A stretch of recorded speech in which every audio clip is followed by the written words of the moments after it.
ที่ว่าเป็นแรงใจให้น้องเอียงพี่ขอตัวไปทำงานก่อนนะคะโอเคค่ะ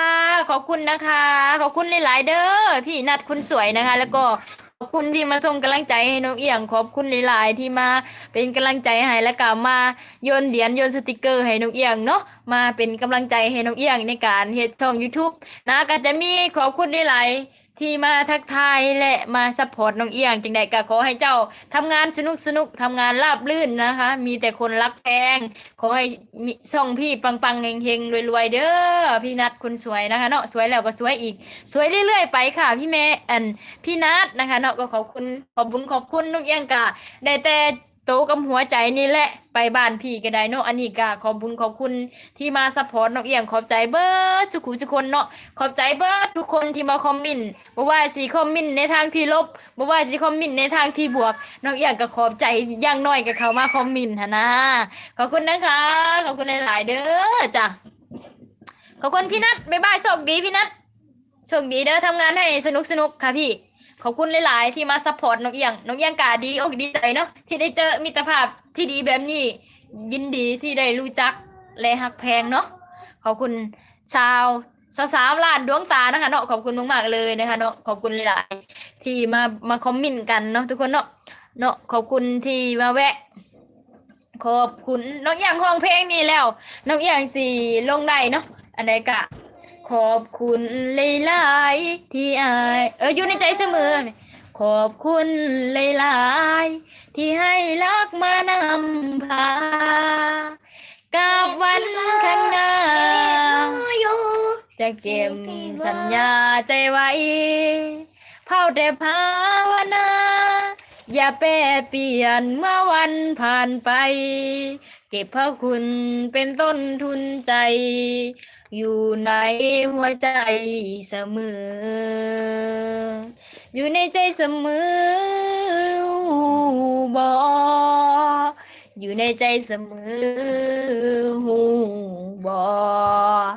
ขอบคุณหนึ่งครั้งบ่พอหูบ่คิดอยู่เสมอขีดเส้นใต้2 เส้นไปซื้อยังใจอ่านคิดถึงพระคุณเสมอเมื่อนึกเจอชื่อนี้ในใจขอบคุณหลายๆที่ให้รักมานำพา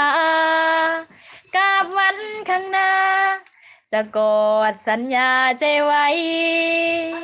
เฝ้าเด้อภาวนา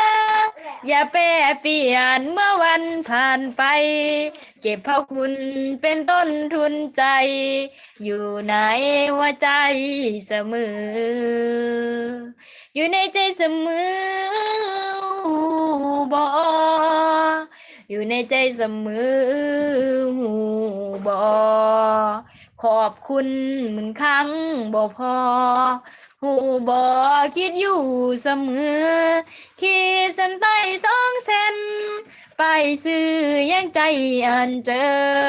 คิดถึงพระคุณเสมอเมื่อนึกเจอชื่อนี้ในใจขอบคุณหลายๆที่ให้รักมานำพากับวันข้างหน้าจะกอดสัญญาใจไว้ได้แต่ภาวนาอย่าแปรเปลี่ยนเมื่อวันผ่านไปเก็บพระคุณเป็นต้นทุนใจอยู่ในหัวใจเสมอขอบคุณหลายๆเด้อขอบคุณพี่แมวแล้วก็ขอบคุณทุกกำลังใจเนาะครับผมมาพ่อของพี่ขวัญโอ้ยไปเก็บมาเฮ็ดหยังมันงามนะเอาไปไว้ไม่ต้องเก็บมาเด้อวันนี้ไม่ต้องหักมันเอาไว้แบบมันงามดีเอาไว้น่ะน้องเอียงปลูกได้นี่น่ะน้องอ่องปลูกได้ทุกคนสวยไหม สน้อยสิฮัสิไว้ใส่สะไผ่สน้อย ไปให้สาวน้อยมาแล้วสาวเจียง สะเกียงให้สะจังสะเกียง ขอบคุณหลายๆจ้านะคะขอบคุณทุกคนในห้องเพลงเพราะมากค่ะฉันโอ้ยขอบใจหลาย33 ล้านดวงตาเนาะและก็ขอบคุณที่เหยาะชมเชยหย่องมาเดี๋ยวจะห้องเพลงบุญพลาให้กับพี่แมวแล้วก็ทุกๆคนเลยมาห้องคุณมาห้องบ่น่าเชื่อเนาะว่าเฮาสิมาพอกันคนต่าง